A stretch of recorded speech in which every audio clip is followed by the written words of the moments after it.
आत्महत्येचा देखील प्रयत्न केला. म्हणजे अशी वेळ का आली त्यांच्यावर? मनोज जरांगेने आतापर्यंत कितीतरी कुटुंबातल्या मुलाचं वाटोळं केलंय. आता आमच्यावरूनच उदाहरण घ्या ना. 5-5 वर्षाची शिक्षा लागली, 2-2 वर्ष जेल काढले आणि 3 वर्ष काढायचं राहिले. मग एवढं बिकट टाइम मनोज जरांगेने कुणावर आणला? समाजातल्याच मुलावर आणला ना. आत्महत्या करायचा टाइम गणेशवर आला. कारण त्याच्यावर टाइमच तसा आहे ना. जरांगेने फक्त वापर करून घेतला. गणेश खुने असतील, बाबूराव वाळेकर असतील आणि राजू जराड असतील आणि मी एक अमोल खुने. ह्याने असाच नाही आमच्यासारख्या लय जणांचा वापर केला. कमीत कमी 300 ते 350 आत्महत्या ह्या महाराष्ट्रात मनोज जरांगेने समाज भावनिक करून ह्याच्यातूनच घडून आत्महत्या आलेल्या आहेत. आत्महत्या झालेल्या आहेत. त्याच्यामुळे माझं एवढंच सांगणं आहे तमाम माझ्या महाराष्ट्रातल्या जनतेला, ह्या लबाडाच्या आहे का बळी पडू नका. हे एवढा भावनिक करतो, ह्याला तेवढीच कला ह्याच्या अंगात. कारण एक काळ असा होता, ह्याला हे खायला मौतूल होता. एवढुले बाजरीचे चुंगडे असायचे ह्याच्या घरात, एवढुले एवढुले. रडायचा ह्यो. मी ह्याला किराणा घेऊन द्यायचो. ह्यो पहिल्या वेळेस गॅलेक्सीला ऍडमिट झाला त्या टायमाला अंडरवेल बनेल गॅलेक्सीला मी घेऊन गेलेलो. कारण डायरेक्ट मला म्हणलेला अमोल माझी अंडरवेल फाटलेली, मला अंडरवेल आणि बनेल घेऊन ये. मी स्वतः गॅलेक्सीला घेऊन गेलेलो. मी बी ब्रँडेड नेलते, कारण काय मी तर घालतो तुम्हाला गप्पा हानीत नाही. 100-100 रुपयाचा अंडरवेल घालतो मी, पण ह्याला आहे का मी ब्रँडेड नेलते. अंडरवेल बनेल 560 रुपयाच्या मी नेलत्या. आज बी मला ते आठवते. कारण ह्यो माणूस असा आहे, ह्यो कधीच कुणाचा होऊ शकत नाही. ह्यो फक्त ह्याच्या 4 लेकरासाठी जगतो आणि 5वी बायको. हे 4 हे कुटुंबासाठी जगतो. कारण ह्याच्या मुलाचं नुसतं काय पोट का काय दुखत होतं, ह्याने कुठं लिलावलीत तिला ऍडमिट केलं. मग त्याचे रिपोर्ट दाखना आम्हाला काय दुखत येतं. कोणतं ऑपरेशन बी नाहीच केलं. मी नाही बोलायला पाहिजे तुझ्या मुलावर, पण तुझ्यामुळे आहे का भरपूर समाजाच्या मुलाचं आरक्षण गेलं. भरपूर मुलाचं वाटोळ झालं. तुला एक दिवस असं दुवा बेकार लागणार आहे ह्या मराठा समाजाची. आज समाज भावनिक आहे, पण काळ आल्यावर आहे का, वेळ काळ आहे का, 100% तुला आहे का निसर्ग सोडणार नाही.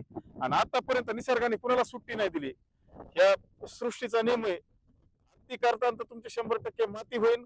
कारण तू आतापर्यंत लोकांना टोप्या लावल्यात, लोकांसाठी खड्डे खांदलेस, पण एक दिवस तू त्या खड्ड्यात पडणारे. लोक तरी निघले, काही काही त्या खड्ड्यातच अडकले, पण तू एक दिवस त्या खड्ड्यात पडणारच. तुला वर निघायचा आहे का चान्स, हा परमेश्वर ही सृष्टी कधीच तुला देणार नाही. अमोल भाऊ, 29 ऑगस्ट तारीख जवळ येते. मनोज जरांगे यांनी आता केलेल्या उपोषण सोडल्यानंतर एक वक्तव्य केलं होतं की लवकर जर तुम्ही प्रमाणपत्र वाटप नाही झाले तर 29 ऑगस्टला आयुष्यातील शेवटचं उपोषण मी करणार आहे. कसं बघता?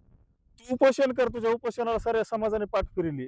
तू फक्त आहे का समाजाला भावनिक करतोस. तुझा सगळे सोयरे शब्द, तुझं ते हैदराबाद गॅजेट कुठे गेलं. हैदराबाद गॅजेट मधून किती लोकांचं कल्याण झालं, किती लोकांना आरक्षण भेटलं.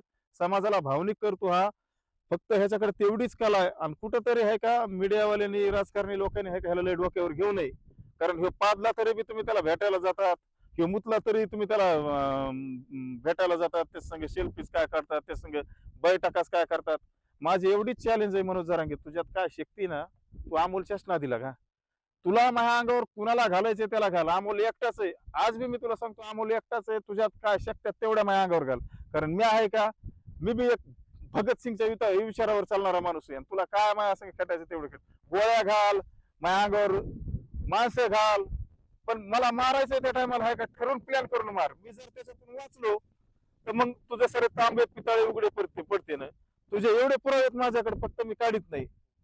तो तरी मला एवढं गुतीलस, एवढं भावनिक करून आणि तुझे पुरावे आहेत ना रे. तू बोललेलास ना मीडियावर. हे 4 जोपर्यंत भाऊ बाहेर येणार नाही तोपर्यंत मी असं करणार नाही, तसं करणार नाही. सारे समाज तुम्हाला हिरो केलं, ह्याव केलं, त्याव केलं. तवाच्या बैठ काढा. काय म्हणतोय मनोज जरांगेत. समाजाला भावनिक करायचे हे धंदे मनोज जरांगेंनी बंद करावात. मनोज जरांगेचे सगळे अंडे पिल्ले मला माहिती. येणाऱ्या 15 दिवसात तर लय मोठा स्फोट करणार आहे मी. काय पुरावा आलाय का तुमच्याकडे? माझ्याकडे भरपूर पुरावे आहेत आणि मी बघा ना, आणि 15 दिवसांनी काढतो एक पुरावा.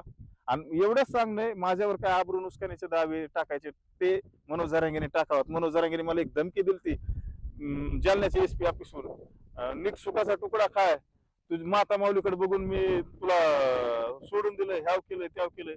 पण मनोज जरांगेला माझं एवढंच सांगणं, ते कुठे गेले माझ्यावर फौजदारी गुन्हे टाकायचे होते महाराष्ट्रातून. तुझे तर ते आहेत ना छोटी ती मांडी पिल्ले, त्यांना म्हणा अमोलवर आबरू नुसकानीचे दावे टाका. मी जर कुठं चुकीचं असेल तर मी ती शिक्षा भोगायला तयार आहे ना. मग माझं तेच म्हणणं आहे ना. धनंजय मुंडेला बी असंच केलं.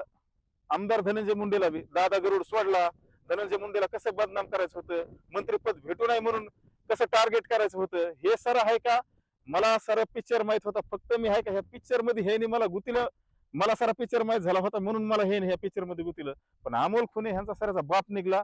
अमोल खुनेला सारा पिक्चर माहिती. ह्याच्यात जर दम असेल ना, ह्याने का डायरेक्ट निवेदन द्यावात की अमोल खुनेची, माझी आणि चोट्या टीमची SIT चौकशी, नार्को टेस्ट, ईडी काय जेवढ्या चौकशा असतात तेवढ्या आहे का माझं सरकार मायबापला एवढंच सांगणे की आमच्या दोघांच्या होण्यात यावात. मग कुणी टेंडर घेतले, कुणी कोणत्या मंत्र्याकडून किती गबाळ आणलं, कुणी काय केलं हे सर्व उघडं पडन. कोणत्या आमदाराकडून कसे पैसे आणले. मी जर कुणा आणलं असलं तर मी हो बी त्या नार्को टेस्ट मध्ये, SIT मध्ये, ईडी मध्ये, CBI काय जे असेल ते सर्व ह्याच्यामध्ये मी बी निघन. दुसरा एक प्रश्न आहे,